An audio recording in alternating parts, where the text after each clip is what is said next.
গত শুক্রবার বীরভূমের বোলপুরের রজতপুরে একই পরিবারের ৩ জন পুড়ে মৃত্যুর ঘটনায় নাটকীয় মোড়। অচেতন করে পুড়িয়ে মারার অভিযোগে গ্রেপ্তার হলেন বাড়িরই সেজ গু। অভিযোগ, স্থানীয় এক ব্যক্তির সঙ্গে বিবাহ বহির্ভূত সম্পর্ক ছিল মহিলার। ভাসুর তা দেখে ফেলায় খুনের চক্রান্ত বলে অনুমান পুলিশের। বিবাহ বহির্ভূত সম্পর্কের জেরেই ভাসুরের ঘরে আগুন দেয় ভাইয়ের গু। পুলিশের দাবি, জেরায় প্রতিশোধের কথা স্বীকার করেছেন ওই মহিলা।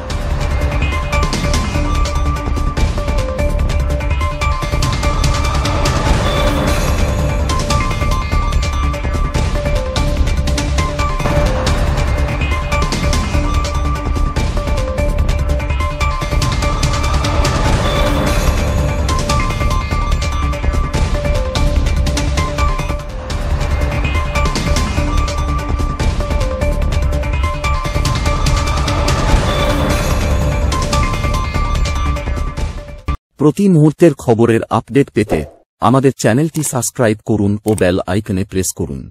লাইক ও শেয়ার করতে ভুলবেন না।